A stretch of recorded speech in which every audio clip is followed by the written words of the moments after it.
ഇന്നലെ നാടിനെ നടുക്കിയ ഒരു മരണം നമ്മൾ എല്ലാവരും ജനങ്ങളെല്ലാവരും കേട്ടതാണ്. ഷിംജിത മുസ്തഫ എന്ന് പറയുന്ന ഒരു സ്ത്രീ സോഷ്യൽ മീഡിയ വഴി ദീപക് എന്ന ചെറുപ്പക്കാരനെ മോശമായിട്ട് ബസ്സിനകത്ത് വെച്ച് ചിത്രീകരിച്ച ഒരു വീഡിയോ അവളെ ഇൻസ്റ്റ വഴി പോസ്റ്റ് ചെയ്തു.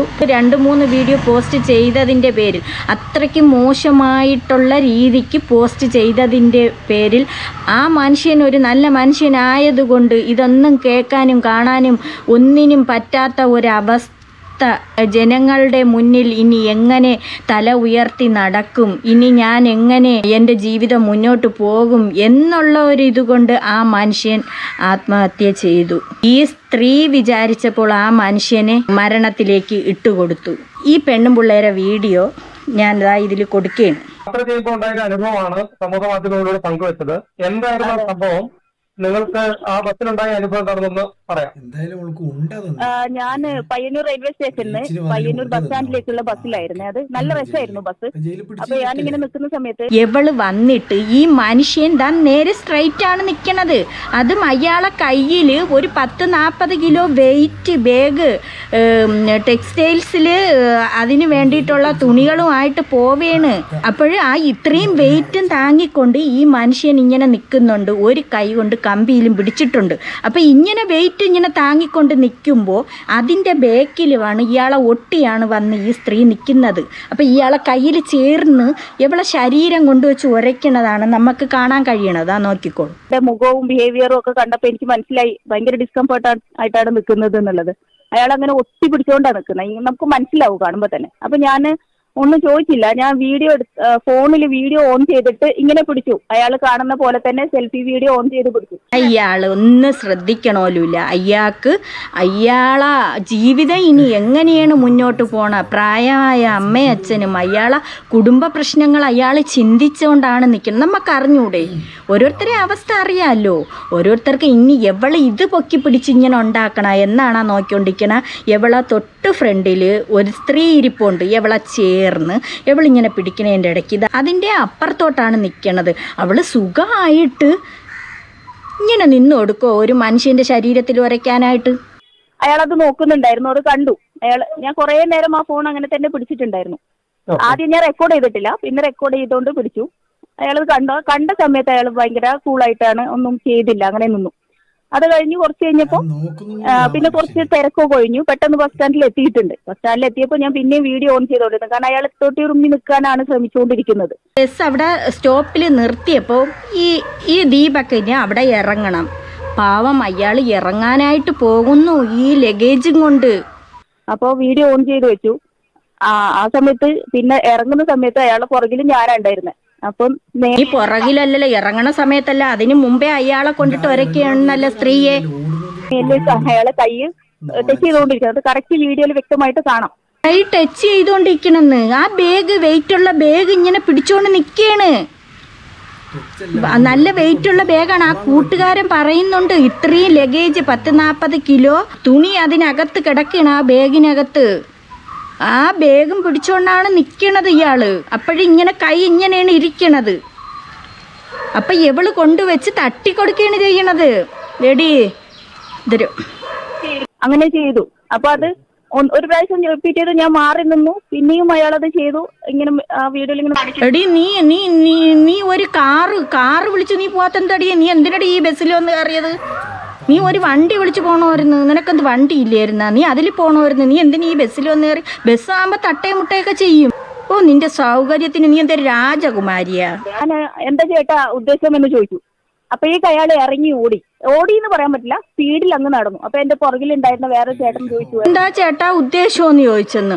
അപ്പോഴയാൾ ഇറങ്ങി ഓടി. പിന്നെ പറയണു ഓടി എന്ന് പറയാൻ പറ്റൂല, സ്പീഡിന് പോയി. അയാൾക്ക് അത്യാവശ്യമായിട്ട് പോണം, അതുകൊണ്ട് അയാൾ ഇറങ്ങിപ്പോയത്. അതുപോലെ എല്ലാരും ഇറങ്ങി പോകുന്നുണ്ട്. എന്താ സംഭവം എന്താന്ന് വെച്ചു. ഞാൻ പറഞ്ഞു കുറെ നേരമായിട്ട് അയാള് ഇങ്ങനെ എന്തോ ഒരു ചെയ്തുകൊണ്ടിരിക്കുക. അത് കണ്ടപ്പോഴാണ് ഞാൻ വീഡിയോ ഓണാക്കിയത്. എന്നെ തൊട്ട സമയത്ത് ഞാൻ ചോദിച്ചു, അങ്ങനെ നിന്നെ എന്തേലും ചെയ്തോണ്ടിരുന്ന് നമ്മളാരും കാണണില്ലല്ലോ. നീ ഇപ്പം ഈ വീഡിയോ പോസ്റ്റ് ചെയ്ത നിന്റെ ഇൻസ്റ്റയിൽ പോസ്റ്റ് ചെയ്ത വീഡിയോ ആണ്. പെട്ടെന്ന് എന്നെ നീ അതിനെ പ്രൈവറ്റ് ആക്കി റിമൂവ് ചെയ്ത് എന്തരൊക്കെ ചെയ്ത് നിന്റെ ഇൻസ്റ്റ അക്കൗണ്ട് എന്നെ നീ മൊത്തത്തിലെടുത്ത് മാറ്റി. ഇടി ഇറങ്ങി ഓടണ വീഡിയോ എന്ത് നീ കാണിക്കാത്തത്? നീ ഇറങ്ങി ഓടണ വീഡിയോ കാണിക്കാത്തത് എന്ന് പറഞ്ഞു.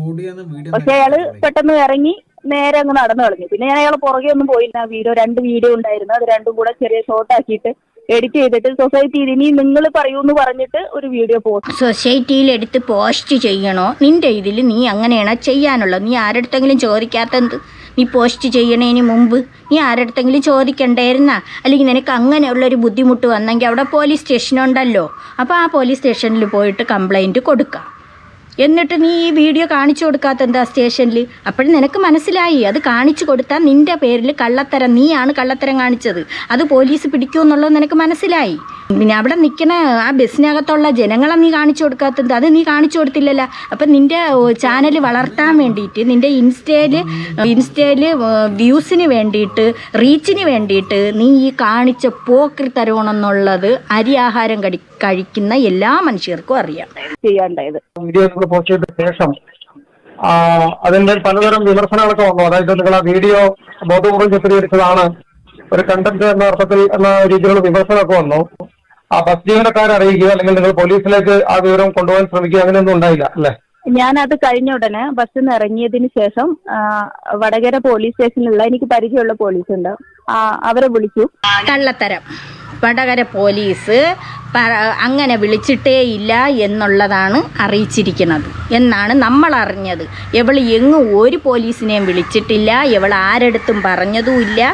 ഇവൾ ഇവിടെ നിന്ന് ഇറങ്ങിയിട്ട് കൊണ്ടുവന്ന് നേരെ ഇവളെ ഇൻസ്റ്റയിൽ പോസ്റ്റ് ചെയ്ത ആ ഒരു വീഡിയോ പോസ്റ്റ് ചെയ്തപ്പോൾ കത്തി കയറിയിട്ട് പോലും ഈ പാവപ്പെട്ട മനുഷ്യൻ അറിഞ്ഞില്ല. ഈ പാവപ്പെട്ട മനുഷ്യനെ സപ്പോർട്ട് ചെയ്തുകൊണ്ടാണ് ഈ കമൻറ്റുകൾ അത്രയും ഇട്ടത്. എങ്കിന്നാ ഈ മനുഷ്യന് ആരെങ്കിലും വീഡിയോ പോസ്റ്റ് ചെയ്ത് കൊടുത്തപ്പോൾ ഒന്ന് ആലോചിക്കേണ്ടിയിരുന്ന. ഇതിൽ നെഗറ്റീവ് കമൻറ്റ് വരുന്നുണ്ടാ. ജനങ്ങൾ മൊത്തം ഈ ദീപക്കിൻ്റെ പക്ഷമായിരുന്നു. ഇതൊന്ന് ചിന്തിച്ചിരുന്നെങ്കിൽ ഇന്ന് ആ അച്ഛനും അമ്മയ്ക്കും ഈ മകനെ കിട്ടുമായിരുന്നല്ലോ. ഞാൻ ഇങ്ങനെ ഒരു സംഭവം ഉണ്ടായിട്ടുണ്ട് എന്ന് പറഞ്ഞു. അപ്പോൾ ആളുടെ ഡീറ്റെയിൽസ് ഞാൻ പറഞ്ഞു, ഡീറ്റെയിൽസ് എങ്ങനെ കിട്ടാനാ? ഞാൻ വീഡിയോ എടുത്തിട്ടുണ്ട്, ഞാൻ എന്തായാലും പോസ്റ്റ് ചെയ്യാൻ പോവാ. കാരണം വീഡിയോ ചെയ്യുന്ന സമയത്ത് അയാളത് കണ്ടിട്ടുണ്ടായിരുന്നു. അപ്പോൾ ഞാൻ വീഡിയോ പോസ്റ്റ് ചെയ്യാം. എവളെ ഈ പറഞ്ഞ പറച്ചിൽ തന്നെ അറിയാം. എവളെ പിന്നിൽ സപ്പോർട്ട് ചെയ്യാൻ ആളുണ്ട്. അതുകൊണ്ടാണ് ഇവൾ ഇത്ര തൻ്റെ ഇടത്തോടു കൂടി ഒരു കുറ്റബോധം പോലും ഇവളെ മനസ്സിലില്ലാത്ത രീതിക്ക് ഇവൾ ഓരോ വാക്കുകൾ ഇവൾ പറഞ്ഞത്. എന്നിട്ട് ഞാൻ അതിന്റെ അടിയിൽ അയാൾ പറഞ്ഞ ഡീറ്റെയിൽസ് എന്തെങ്കിലും കിട്ടാൻ നോക്കാം എന്ന് പറഞ്ഞു. അപ്പൊ ഞാൻ പറഞ്ഞു ഞാൻ അടിയിൽ ഡിസ്ക്രിപ്ഷനിൽ ആഡ് ചെയ്യാം, ആളെ കുറിച്ച് എന്തെങ്കിലും വിവരം കിട്ടുന്നവരുണ്ടെങ്കിൽ അറിയിക്കണേന്ന് പറഞ്ഞിട്ട് അങ്ങനെയും കൂടെ ആഡ് ചെയ്തിട്ടാണ് ഞാൻ ആ വീഡിയോ പോസ്റ്റ് ചെയ്തത്. ഇന്നലെ ഞാൻ പിന്നെ റിയാക്ഷൻ വീഡിയോ ഇടുന്നത് പോലെ ഒരു വീഡിയോ ഇട്ടു, അതിനൊരു മറുപടി പറയുന്നത് പോലെ. അല്ലാതെ എല്ലാവരുടെയും എതിരെ പറയാൻ പറ്റില്ലല്ലോ നമുക്ക്. നിങ്ങളൊരു 5 വർഷം പഞ്ചായത്ത് മെമ്പറായിരുന്ന ആളാണ്, പൊതുപ്രവർത്തകയാണ്. അപ്പൊ ഇതുപോലെ അതിന്റെ അഹങ്കാരമാണ് ഇവള് കാണിച്ചത്. പഞ്ചായത്ത് മെമ്പറായിരുന്നെന്ന് ഇവളെ മെമ്പർ സ്ഥാനത്ത് ഇതൊക്കെ എടുത്ത് ഓടിക്കണേ. ഇവളെ സ്വഭാവം ശരിയല്ലാത്തത് കൊണ്ട് അതും വേറൊരാൾ സംസാരിക്കണ ഇതുണ്ട്. സംഭവങ്ങളെ സംബന്ധിച്ച് നിങ്ങൾക്ക് കൃത്യമായ ഒരു കാഴ്ചപ്പാടുണ്ടാവും. അപ്പോൾ ഇതൊരു കൃത്യമായ ലൈംഗിക അതിക്രമം തന്നെയായിട്ട് നിങ്ങൾക്ക് ഫീൽ ചെയ്തു. അതായത് ഈ ദീപക്കിനെ കാണാൻ നല്ല സുന്ദരനായിട്ടുള്ള ഒരാളാണ്, ഇവക്ക് സഹിച്ചില്ല, അതാണ് അവിടെ നടന്നത്. തൊട്ട് മുന്നിലുള്ള യാത്രക്കാരുടെ കാര്യത്തിലും പിന്നീട് നിങ്ങളുടെ കാര്യത്തിലും അത് കൃത്യമായി എനിക്ക് എന്റെ കാര്യത്തിൽ തന്നെ പൂർണ്ണമായിട്ട് 100% ഉറപ്പ് അയാള് എനിക്ക് ഇഷ്ടമല്ല എന്ന് മനസ്സിലാക്കിയിട്ട് പോലും പിന്നെ അയാൾ ടച്ച് ചെയ്തുകൊണ്ടിരിക്കുക. എന്നിട്ട് രണ്ടാമത്തെ പ്രാവശ്യം അയാൾ റിപ്പീറ്റ് ചെയ്തു. ആ മനുഷ്യൻ തിരിഞ്ഞാണ് നിൽക്കുന്നത്, എവളെ ഒന്നും ചെയ്യല്ലേ, എവളാണ് അങ്ങോട്ട് കയറി ചെല്ലണത്. കുറച്ച് നേരമായിട്ട് ഞാൻ നോട്ട് ചെയ്യുന്നുണ്ടായിരുന്നു. ഇപ്പൊ ഇദ്ദേഹം നിങ്ങൾ ഈ വീഡിയോ ചിത്രീകരിച്ച ഈ ആരോപണം നേരിട്ട വ്യക്തി ആത്മഹത്യ ചെയ്തു, ജീവനൊടുക്കിയെന്നുള്ള വിവരമാണ് വരുന്നത്. ഞാൻ പ്രതീക്ഷിച്ചിട്ടില്ല. അപ്പൊ അവളെ സൗണ്ടിന് ഒരു ഇടറിപ്പോയി അവസാനം. അയാൾ പറയുന്ന ഇയാൾ ആത്മഹത്യ ഈ ദീപക് എന്ന് പറഞ്ഞ ഈ വീഡിയോ ചിത്രീകരിച്ച ആ ആളിനെ മോശമായിട്ട് ഇവൾ പറഞ്ഞ ആ മനുഷ്യൻ ആത്മഹത്യ ചെയ്തു എന്ന് പറഞ്ഞപ്പോൾ ഞാൻ പ്രതീക്ഷിച്ചില്ല അങ്ങനെ ചെയ്യുമെന്ന്. എടി നീ പ്രതീക്ഷിക്കൂല, ആ താടക ഒളിവിൽ പോയിരിക്കുകയാണ് എന്നാണ് അറിയപ്പെട്ടത്. അതുപോലെ ഈ സംഭവം നടക്കണേൻ്റെ അന്ന് ഈ ദീപക് 40,000 രൂപ ദീപകിൻ്റെ അക്കൗണ്ടിൽ നിന്നും എടുത്തതായിട്ട് ന്യൂസ് കാണാൻ കഴിഞ്ഞു. അത് പോലീസ് അന്വേഷിക്കുക തന്നെ വേണം. ഇയാളെ മൊബൈൽ ചെക്ക് ചെയ്യുമ്പോൾ അറിയാൻ പറ്റും ഇതിൽ നിന്ന് പണം പിൻവലിച്ചിട്ടുണ്ടോ. 40,000 രൂപ പിൻവലിച്ചു. ചിലപ്പോൾ അറിയാൻ പറ്റില്ല, ഇത് കേസിന് വേണ്ടിയിട്ടായിരിക്കും. ഇവള് അവിടെ വെച്ചിട്ട് എന്തൊക്കെയോ ഇയാളെ മോശമായ രീതിക്ക് പറഞ്ഞപ്പോഴേ ഇയാൾക്ക് അങ്ങ് പേടിയായി. സംഭവം ഇയാൾ ചെയ്യാത്ത തെറ്റാണ്. ഇയാൾക്ക് അത് കൈ ഇങ്ങനെ തട്ടി ആ ബാഗ് കൊണ്ട് വെച്ച് നിൽക്കുന്ന വഴിക്ക് ചിലപ്പം ഇവള് കൊണ്ടുവച്ച് അങ്ങോട്ട് തട്ടിക്കൊടുത്തപ്പോൾ ചിലപ്പോൾ തട്ടിയതായിരിക്കാം. ദീപകിനെ മോശമായ രീതിക്ക് ഇവള് പറഞ്ഞുകൊണ്ട് ഇവള് വീഡിയോ ഇടുകയും അതിൽ വെച്ച് ബസ്സിൽ വെച്ച് പിടിച്ച വീഡിയോ ഇട്ട് അപ്പോൾ ഇതെല്ലാവരും കണ്ടപ്പോൾ ഇത് ദീപക് ണല്ലോ എന്ന് കൂട്ടുകാരും എല്ലാവരും പറഞ്ഞായിരുന്നു. ഈ ദീപക് അറിഞ്ഞു. കൂട്ടുകാരൻ പറഞ്ഞു ഒന്നുമല്ല, ഇത് ഒരു അഡ്വക്കേറ്റിനെ വെച്ച് നീ വിഷമിക്കേണ്ട, ഇത് നമുക്ക് എന്താണെന്ന് വെച്ചാൽ ചെയ്യാം, കേസായിട്ട് പോവുകയാണെങ്കിൽ അത് എന്താണെന്ന് വെച്ചാൽ ചെയ്യാം. ഇവള് പോലീസിനെ അറിയിച്ചു എന്നൊക്കെ അല്ലേ ഇവള് പറഞ്ഞത്. ഇവള് നുണയാണ് പറഞ്ഞത്. അപ്പോൾ ഇതെല്ലാം കൂടെ കേട്ടപ്പോൾ ഈ ദീപകിന് പേടിയായിപ്പോയി. ഇങ്ങനെയൊന്നുള്ള സ്വഭാവമുള്ള ഒരു മനുഷ്യനല്ലാത്തത് കൊണ്ട് ഇനി ഞാൻ ജനങ്ങളുടെ മുന്നിൽ എങ്ങനെ നോക്കും, ഇത് വെറും മോശമായിട്ടുള്ള രീതിക്കാണല്ലോ എന്നെ ചിത്രീകരിച്ചിരിക്കുന്നത് എന്ന് വിചാരിച്ചു കൊണ്ടായിരിക്കും ചിലപ്പം അക്കൗണ്ടിൽ നിന്നും ദീപക് പൈസ എടുത്തിട്ട് ചിലപ്പോൾ ഇനി കേസിൻ്റെ പിന്നാലെ പോവാനോ എന്തോ ഉദ്ദേശത്തോടു കൂടി പൈസ വലിച്ചതായിരിക്കാം എന്ന് തോന്നുന്നു. ഇങ്ങനെ ഒരു ന്യൂസ് അറിഞ്ഞായിരുന്നു. എന്തായാലും പോലീസ് അത് ചെക്ക് ചെയ്യട്ടെ, അന്വേഷണങ്ങളിലേക്ക് പോട്ടെ. എന്തായാലും ഇത് താങ്ങാൻ പറ്റുന്നില്ല, അമ്മയും അച്ഛനെ കൊണ്ടും പറ്റുന്നില്ല. അമ്മ മാനസികമായിട്ട് തളർന്ന് അവരെ കൊണ്ട് പറ്റുന്നില്ല. ഈ മോനായിരുന്നു ഒരാശ്രയം. ഈ താടക പോയി ഏതോ ഒരു കുഴിക്കകത്ത് ഒളിച്ചിരിക്കുകയാണ്, എവിടെയോ പോയി ഒളിപ്പിച്ച് വെച്ചിരിക്കുകയാണ് ഈ താടകയെ.